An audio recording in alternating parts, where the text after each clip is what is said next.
Hello बच्चे लोग, बहुत बहुत स्वागत है आपका शनिवार शाम 7 बजे वाली वीडियो में, जहां आज भी हम कक्षा 11 अध्याय 10 सरल रेखाएं प्रश्नावली 10.1 के प्रश्नों को हल करने वाले हैं। पिछले वीडियो में हमने क्वेश्चन नंबर 6 तक डिस्कशन कर लिया था, तो आज 7 से स्टार्ट करने वाले हैं।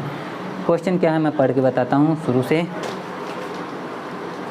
पाइथागोरस प्रमेय के ये तो 6 नंबर है।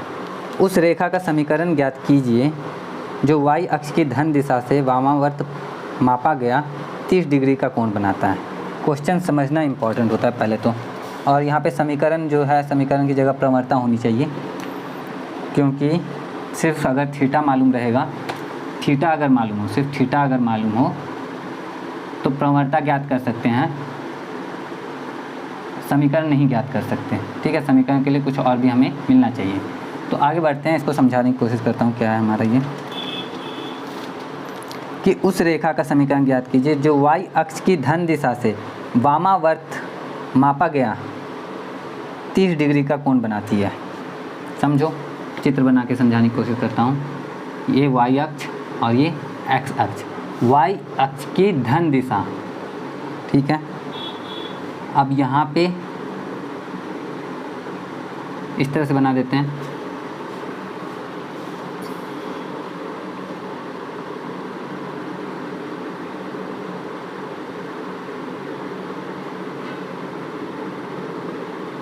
y अक्ष की धन दिशा से बना हुआ रेखा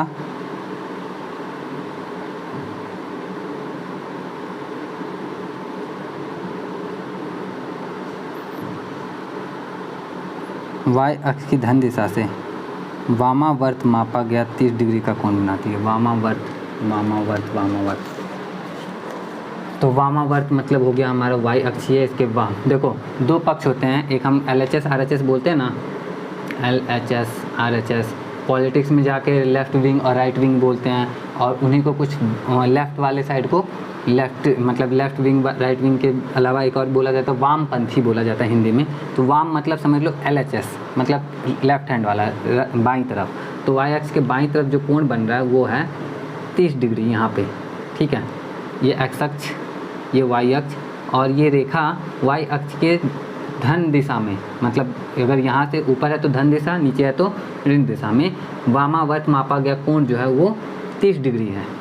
तो हमें क्या है, इस रेखा की प्रवणता ज्ञात करनी है।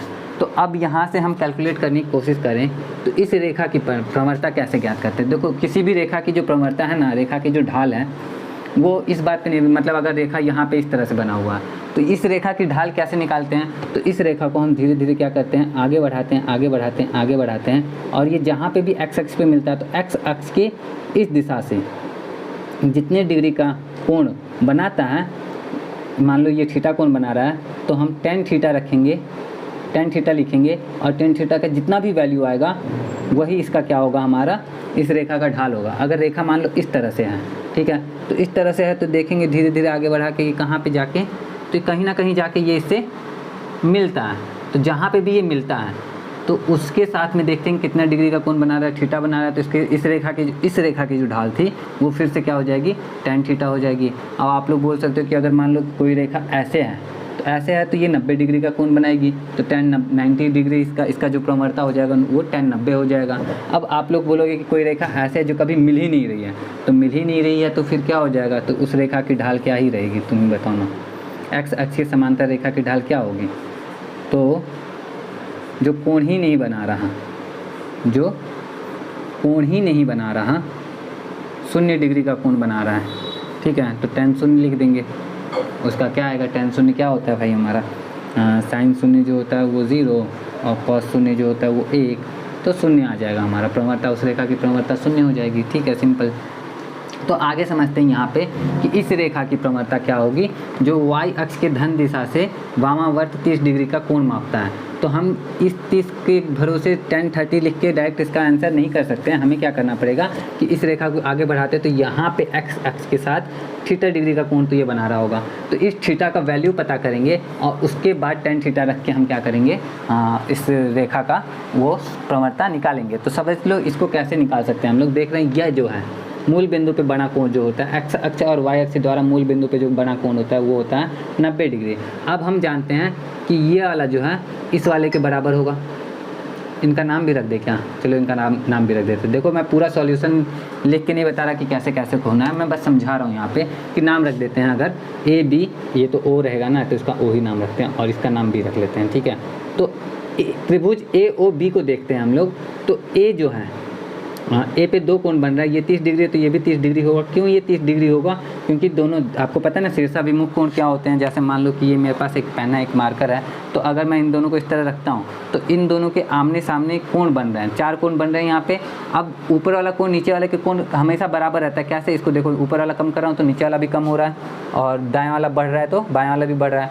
तो ये शीर्षाभिमुख कोण जो होते हैं ना, हमेशा बराबर होते हैं। इसी वजह से शीर्षाभिमुख कोण से इसका जो मान हो जाएगा वो 30 डिग्री हो जाएगा। अब त्रिभुज ए ओ बी में हम देख रहे हैं कि ए जो है 30 डिग्री है और ओ जो है 90 डिग्री है, तो बी कितना होगा? हमें मालूम है त्रिभुज के तीनों कोणों का योगफल जो होता है वो होता है हमारा 180 डिग्री। तो बी अगर x डिग्री हो तो ये तीनों मिलके 180 होंगे। 90 20 100, 90 30 120, 180 में से 120 गया तो x बराबर मिलेगा हमें 60 डिग्री। तो x अगर 60 डिग्री है, ये वाला कोण अगर 60 डिग्री है, आ चुका है कैलकुलेट करने के बाद, तो इस वाला कोण, चूँकि हम जानते हैं सरल रेखा पे बना कोण जो होता है वो 180 डिग्री का होता है, जिसमें से ये वाला पार्ट जो है वो तो 60 डिग्री का है। तो ये वाला पार्ट कितने का बचेगा? तो 120 डिग्री का बचेगा। तो चूँकि थीटा बराबर हमारा आ चुका है 120 डिग्री, इसलिए रेखा की ढाल जो होगी, रेखा की प्रवणता जो होगी वो हो जाएगी हमारी tan थीटा, यानी कि tan 120 डिग्री। tan 120 डिग्री का वैल्यू कितना होता है? तो हम इसको लिख सकते हैं tan 90 प्लस थीटा। तो tan 90 प्लस थीटा, 90 प्लस 30 लिख देते हैं ना। तो tan 90 प्लस 30 जो होता है वो हो जाता है माइनस cot 30, ठीक है। अब cot 30 का मान कितना होता है? तो cot 30 का मान यानी कि cos 30 का मान √3/2 और sin 30 का मान 1/2।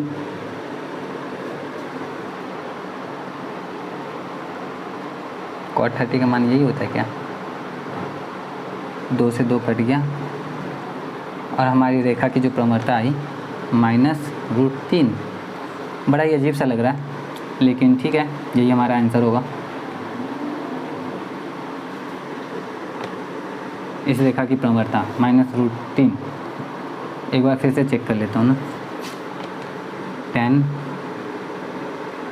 180 माइनस 60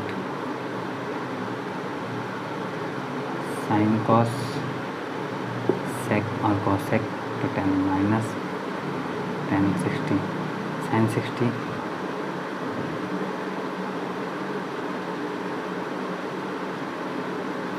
हाँ, तो यही हमारा राइट आंसर है, ठीक है। अब बढ़ते हैं आगे अगले क्वेश्चन की तरफ। तो अगला क्वेश्चन हमारा है क्वेश्चन नंबर 8। x का वह मान ज्ञात कीजिए जिसके लिए बिंदु इतना इतना इतना संरेख है। चलो देखते हैं इस क्वेश्चन को भी। संरेख आप लोग समझते हो? संरेख मतलब समान रेखा पे, मतलब एक ही रेखा पे जब कोई बिंदु होते हैं तो उनको हम संरेख कहते हैं। तो जैसे समझाता हूँ इसको भी अच्छे से। पहले तो लिख लेते हैं कि बिंदु x, -1, 2, 1 और 4, 5 हमें प्रूव करना है, प्रूव नहीं करना है। ये तीनों बिंदु जो दिए गए हैं वो कहे गए हैं कि ये तीनों बिंदु संरेख हैं और हमें बताना है, क्या बताना है कि x का मान क्या है। तो इसको दो तरीके से, अच्छा संरेख कोई तीन बिंदु संरेख कब हो सकते हैं? जैसे आप समझ लो कि जैसे एक बिंदु मैंने यहाँ बनाया, एक बिंदु यहाँ बनाया और एक बिंदु हल्का से यहाँ बना दिया। तो अब इन तीन बिंदुओं से अगर आप त्रिभुज बनाने की कोशिश करो तो एक अधिक कोण त्रिभुज बन गया हमारा। इन्हीं तीन बिंदुओं को अगर मैं इस तरह से बनाऊं तो एक न्यून कोण त्रिभुज बन गया हमारा। इन्हीं तीन बिंदुओं को अगर मैं इस तरह से बनाऊं तो एक हमारा समकोण त्रिभुज बन गया। इन्हीं तीन बिंदुओं को मतलब अलग अलग तरीके से। तो किसी भी तरह में अगर मैं इन तीन बिंदुओं को इस तरह से बना दूं तो हम एक त्रिभुज बनाने की कोशिश करते हैं, लेकिन वो त्रिभुज बन ही नहीं पाता है। तो वो त्रिभुज कभी नहीं बन पाता अगर तीनों बिंदु क्या होंगे, संरेख होंगे। तो अगर 3 बिंदु हैं और तीनों बिंदु संरेख हैं तो उनसे त्रिभुज नहीं बन सकता। तो यानी कि इन 3 बिंदु, ये जो 3 बिंदु हमारे पास दिए हैं, तीनों का नाम रख लेते हैं A, B और C, और इनसे जाने वाली रेखा सीधी जा रही है, तो इन 3 बिंदुओं से होके बनने वाले, मतलब अगर एक ऐसा त्रिभुज हम मान लें कि कोई त्रिभुज है जिसके शीर्ष ये और ये हैं, तो उस त्रिभुज का क्षेत्रफल कितना आएगा? क्योंकि ये तीनों बिंदु संरेख हैं यानी कि त्रिभुज बन नहीं रहा है, तो उस त्रिभुज का क्षेत्रफल आएगा 0। और हम इसको क्षेत्रफल का फॉर्मूला लगा के हल कर सकते हैं। क्षेत्रफल का फॉर्मूला, इसको अगर मैं x1 y1 x2 y2 और x3 y3 के रूप में लिखूं तो इस त्रिभुज का क्षेत्रफल कितना आएगा? वो तो 0 आएगा। तो 0 बराबर हम लिख सकते हैं 1/2 x1 y2 minus y3 plus x2 y3 minus y1 plus x3 y1 minus y2। और इसको अप्लाई करेंगे जहाँ x1 की जगह ये, y1 की जगह ये, x2 की जगह ये, मतलब इस तरह से रखेंगे और इसको सॉल्व करेंगे तो हमें क्या होगा कि x का मान मिल जाएगा। लेकिन बाय चांस अगर आपको त्रिभुज का फॉर्मूला नहीं याद है तो आप इसको कैसे करोगे? तो इसको भी करने का एक आसान तरीका है। देखो, रेखाएं संरेख कब, बिंदुएं संरेख कब होती हैं? जैसे मान लो कि ये हमारी क्या है, कार्तीय तल, जिसमें ये x अक्ष है, ये y अक्ष है। अब क्या है कि कोई भी रेखा हम बना लेते हैं। जैसे मान लो यहाँ पे मैंने एक रेखा बना दिया। अब इस रेखा पे अलग अलग बहुत सारे बिंदु हैं, बहुत सारे बिंदु। मान लेते हैं कि ये तीनों भी इसी पे आ रहे हैं, ठीक है, ये A, B और C जो हैं वो भी इसी पे आ रहे हैं। तो इन दोनों बिंदुओं से होके जाने वाली रेखा की जो ढाल होगी, है ना, वो इन दोनों बिंदुओं से होके जाने वाली रेखा की जो ढाल होगी और इन दोनों बिंदुओं से होके जाने वाली रेखा की जो ढाल होगी, क्योंकि तीनों के बिंदु संरेख हैं और इनका जो ढाल होगा वो कोण जो बना रहा है एक्स अक्ष के साथ में वो हमेशा थीटा ही बना रहा है, जो चेंज नहीं हो रहा। तो यहाँ पे 4 बिंदु हो, 5 बिंदु हो, 6 बिंदु, कितने भी बिंदु हो जाएँ, उन सभी बिंदुओं से होके जाने वाली रेखा की जो ढाल होगी वो हमेशा क्या होगी, समान होगी।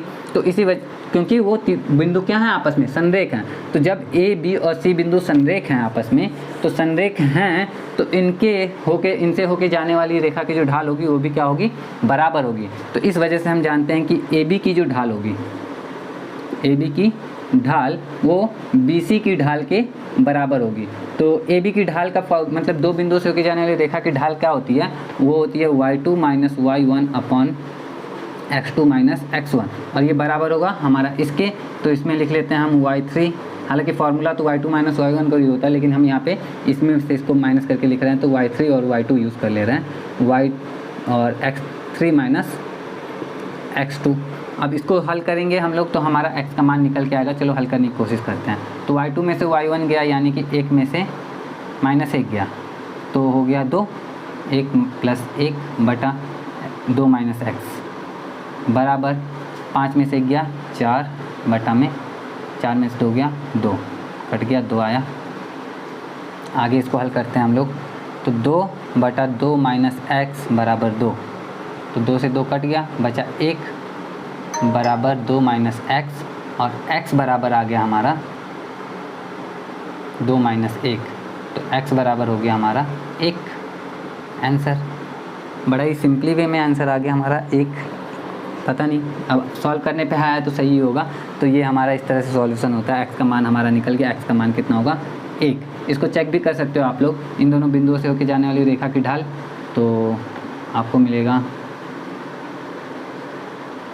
1 प्लस 1 बटा 2 माइनस 1, यानी कि 2 बटा 1 यानी कि 2। इन दोनों बिंदुओं से होकर जाने वाली रेखा की ढाल 2 आ गई। इन दोनों बिंदुओं से होकर जाने वाली रेखा की ढाल ऑलरेडी 2 आई थी, यानी कि यही हमारा सही आंसर है और हमारा क्वेश्चन सॉल्व हो गया। उम्मीद करता हूँ समझ में आया होगा आपको। आते हैं आप अगले क्वेश्चन पे।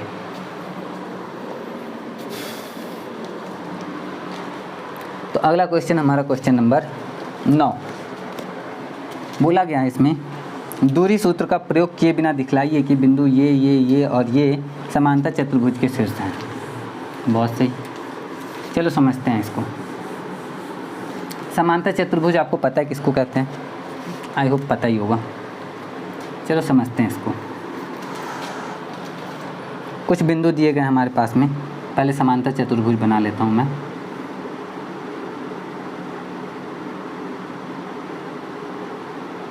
अब इसके शीर्ष क्या हैं, -2, -1, 4, 0, -3,3 -3,2। ये 4 बिंदु हैं, चारों शीर्ष हैं, समांतर चतुर्भुज के शीर्ष हैं। हालांकि ये बात हमें मालूम नहीं है, बोला दिखाइए, हमें सिद्ध करके दिखाना है कि है। अब समांतर चतुर्भुज के शीर्ष ये सिद्ध हो जाते कब? अगर हम इन दोनों के बीच की दूरी निकाल लेते हैं और इन दोनों के बीच की दूरी निकालते हैं, ये दोनों दूरी बराबर आ जाती। उसके बाद इन दोनों के बीच की दूरी निकालते हैं और इन दोनों के बीच की दूरी निकालते हैं, ये दोनों दूरी भी बराबर आ जाती। तो इस हिसाब से इनका नाम रख देते हैं A, B, C और D, ठीक है। तो AB और DC के बीच की दूरी बराबर हो जाती और BC और DA के बीच की दूरी बराबर हो जाती, तो हमारा प्रूव हो जाता। लेकिन इसमें क्लियरली बोल दिया गया है, क्लियरली इंस्ट्रक्शन है हमारे पास में कि दूरी सूत्र का प्रयोग किए बिना दिखलाना है। तो अब हम इसको कैसे कर सकते हैं? तो इसके बारे में एक अवधारणा है, समांतर चतुर्भुज के बारे में एक बात है कि इनके जो विकर्ण होते हैं, समांतर चतुर्भुज के जो विकर्ण होते हैं वो एक दूसरे के समद्विभाजक होते हैं। समांतर चतुर्भुज के जो विकर्ण होते हैं वो एक दूसरे के क्या होते हैं? समद्विभाजक होते हैं। इसका मतलब अगर हम AB यहाँ पे अगर हम लिखें पहले मान लेते हैं कि माना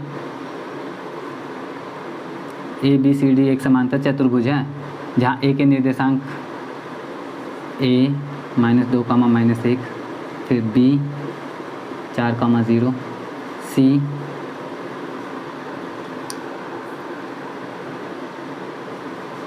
C जो हो गया हमारा -3, 3,3 और D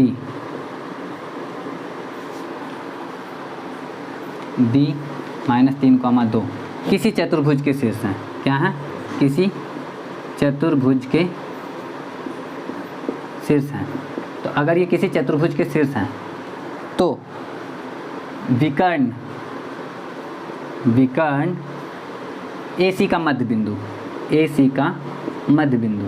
तो AC का मध्य बिंदु क्या होगा? मध्य बिंदु का फॉर्मूला आपको पता होना क्या होता है? वो होता है हमारा x1 + x2 बटा 2,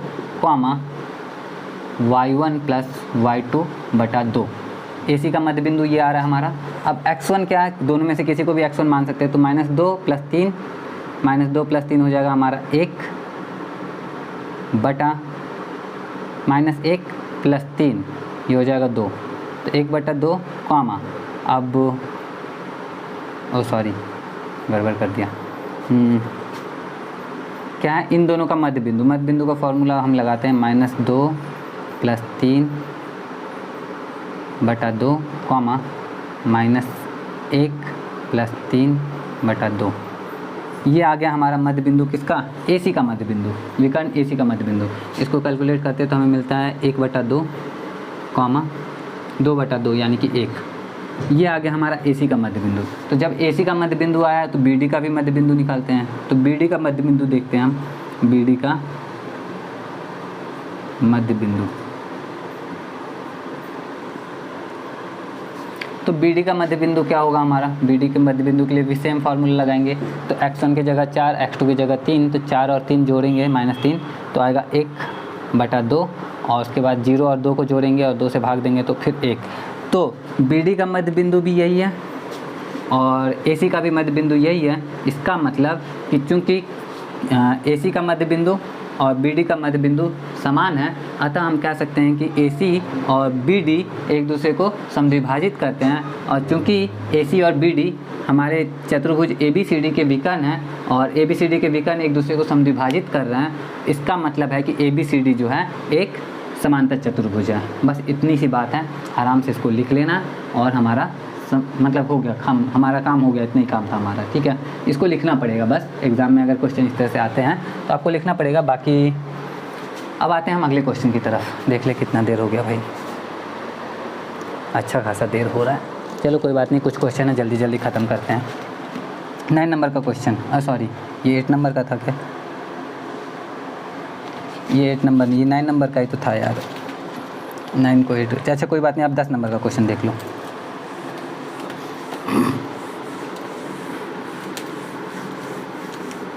तुम्हारा 10 नंबर का जो क्वेश्चन है वो ये है कि x अक्ष और 3, -1 और 4, -2 बिंदुओं को मिलाने वाली रेखा के बीच का कोण ज्ञात कीजिए। समझो, चित्र बना के समझता हूँ फिर से। ये x अक्ष है ये y अक्ष है। और यहाँ पे पहला बिंदु क्या दिया गया है, 3 -1। तो 3 -1 यानी कि 1 2 और 3, 3 तो यहाँ आ गया लेकिन -1 यहाँ आएगा, तो ये बिंदु जो होगा वो यहाँ पे होगा।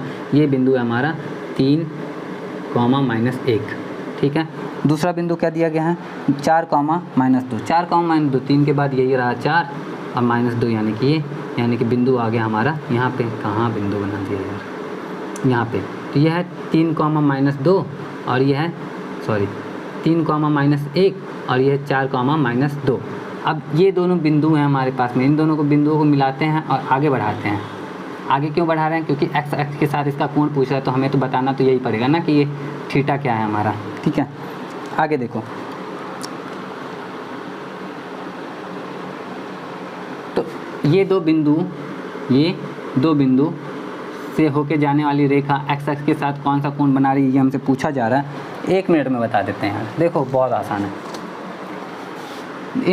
जब दो बिंदु हमें मालूम होते हैं तो हम इस रेखा की प्रवणता निकाल सकते हैं।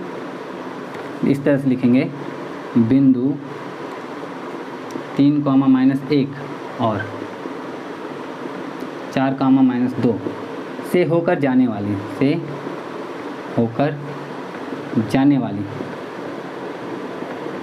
रेखा की प्रवणता वो आ जाएगा हमारा y2 - y1 बटा x2 - x1। यही फॉर्मूला होता है रेखा की प्रवणता का। तो y2 किसको, इसको भी मान सकते हैं, इसको भी मान सकते हैं, हमारे ऊपर है। तो अगर -2 को y2 मानते हैं तो -2 + 1 बटा 4 - 3 आएगा हमारा। ऊपर हो जाएगा -1 बटा 1, नहीं -1 बटा 1 यानी कि -1। तो रेखा की जो प्रवणता आई है वो -1 आई है। लेकिन हम जानते हैं कि किसी रेखा की जो प्रवणता होती है वो tan थीटा होती है, और tan थीटा जो है, और रेखा की प्रवणता ये भी होती है। तो tan थीटा बराबर -1 हो गया। tan थीटा बराबर -1 कब होता है, आपका पता है आपको? tan थीटा बराबर -1 कब होता है? tan 45 माइनस, देखो 1 की जगह पे हम लिख सकते हैं माइनस में tan 45 degree. tan 45 degree minus में कब आएगा आपका, आप बताओ? tan 45 माइनस में कब आएगा, जब इसको 180 tan 180 - 45 करेंगे, ठीक है। तो tan 180 - 45 बराबर -tan 45 हो जाता है। अब इसको घटा के देखते हैं तो आता है tan 135 डिग्री। अब tan थीटा बराबर, अगर tan थीटा बराबर tan 135 डिग्री है तो थीटा बराबर कितना होगा, 135 डिग्री। हालांकि ये हम डायरेक्ट कर रहे हैं, इसको भी करने का एक तरीका है, हमारे 11th के चैप्टर में है, लेकिन यहाँ पे हम डायरेक्टली कर सकते हैं क्योंकि व्यापक मान तो हम निकाल नहीं रहे हैं, हम डायरेक्ट एक्यूरेट मतलब सीधे सीधे समझ लो कि जो दिख रहा है उसके भरोसे कर रहे हैं। तो 135 डिग्री हमारा होगा। और वैसे भी यहाँ पे देखोगे आप ध्यान से, तो यहाँ पे हमें दिख रहा है कि ये जो है 90 से बड़ा है, 120 से ज़्यादा हो भी सकता है, नहीं भी हो सकता है, तो 135 हो सकता है लगभग ये। तो थीटा बराबर आ गया हमारा 135 डिग्री। और इस बेसिस पे हम कह सकते हैं कि हमारा जो एक्स अक्ष के साथ में इस रेखा का कोण बन रहा है वो 135 डिग्री का कोण बनेगा। उम्मीद करता हूँ कि आपको समझ में आया होगा अच्छे से। अब फटाफट से आ जाते हैं हम अगले क्वेश्चन पे। अगला क्वेश्चन नंबर 11 हमारा क्या है, देखते हैं। एक रेखा की ढाल दूसरी रेखा की ढाल का 2 गुना है यदि दोनों के बीच का कोण की स्पर्शज्या 1/3 है तो रेखाओं की ढाल ज्ञात कीजिए। देखो एक चीज़ मैंने पहले नहीं बताया था, क्योंकि मैंने पहले क्वेश्चन जब शुरू हुआ था ना पिछले सैटरडे को, तभी मैंने कहा था कि हर पूरा डिटेल में शुरू में नहीं बताऊंगा, क्वेश्चन आता जाएगा तो क्वेश्चन मैं समझाता चलूँगा। तो यहाँ पे यही समझाना है कि जैसे मान लो कि ये काटीय तल तो है ही, और ये रेखा यहाँ से जा रही है, तो इस रेखा की कुछ ना कुछ थीटा होगा, तो इसका m निकालेंगे तो tan थीटा मिलेगा हमें। और यहीं कोई दूसरी रेखा है, जैसे मान लो ये कोई दूसरी रेखा है और ये ऐसे जा रही है, तो ये भी यहाँ पे कोई ना कोई θ2 बनाएगी, तो इसका लिए m2 लिखते हैं, तो ये भी आ जाएगा हमारा tan θ2, ठीक है। अब ये दोनों रेखा जो है एक दूसरे को इंटरसेक्ट कर रही हैं, प्रतिच्छेद कर रही हैं, तो इन दोनों के बीच में भी तो कोण बनेगा। और इन दोनों के बीच में अगर कोण बन रहा है, जैसे मान लो इन दोनों रेखा के बीच में कोण बन रहा है, तो उस कोण का माप क्या होगा, उस कोण की माप हमें पता करनी हो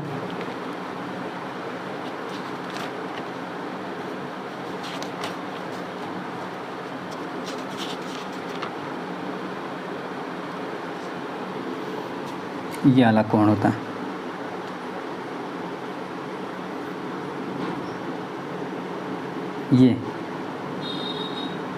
ये ये वाला कोण हमें पता करना हो तो ये कोण पता करने का क्या फॉर्मूला होता है? तो ये कोण पता करने का जो फॉर्मूला होता है उसको हम बोलते हैं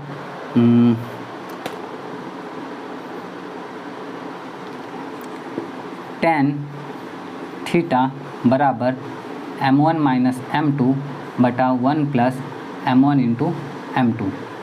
यानी कि दो रेखाएं जो एक दूसरे को प्रतिच्छेद कर रही हैं उनकी प्रवणता अलग अलग हमें मालूम है, तो उन दोनों के बीच का कोण पता करने के लिए हम ये फॉर्मूला यूज़ करेंगे। बीच का कोण, दो रेखाओं के बीच के कोण का फॉर्मूला ये समझ लो, ठीक है। दो रेखाओं के बीच का कोण पता करने का फॉर्मूला। अब इसी के बेस पे हम इसको सॉल्व करने की कोशिश करते हैं। चलो देखो कैसे करेंगे।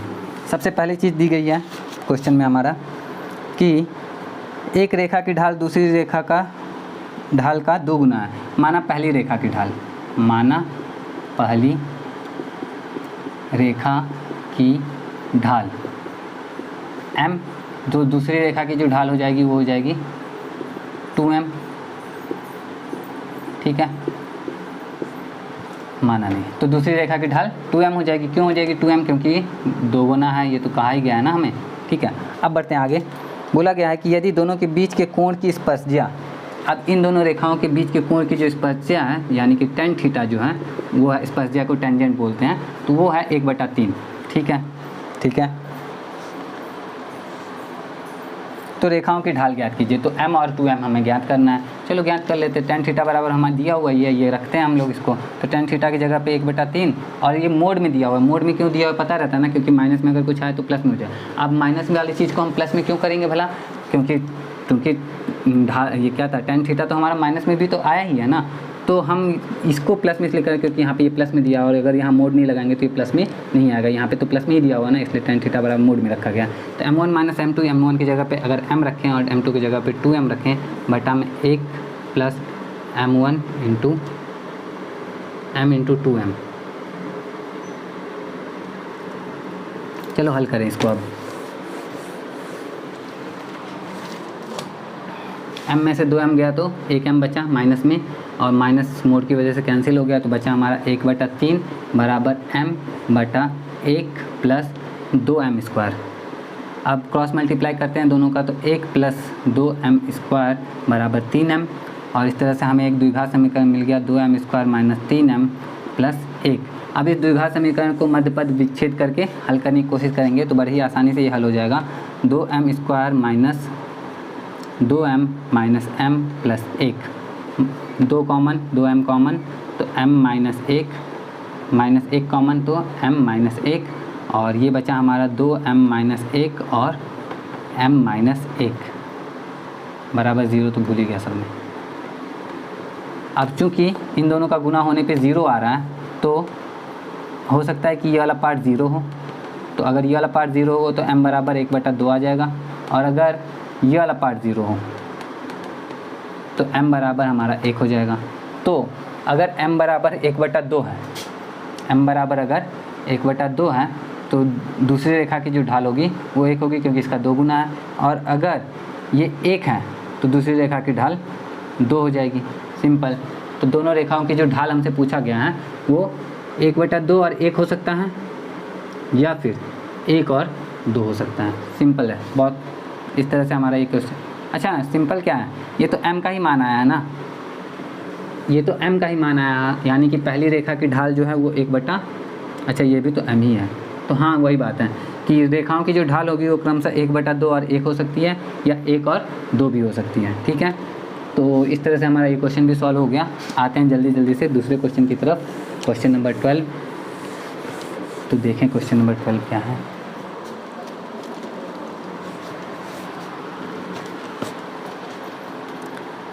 एक रेखा इतना से होकर जाती है, यदि रेखा की ढाल m है तो दिखाइए। बड़ा ही आसान सा क्वेश्चन है। लिखा हुआ है कि रेखा x1 y1 और h k से होकर जाती है, तो रेखा की ढाल m है, और रेखा की ढाल क्या है, m है, तो दिखाइए।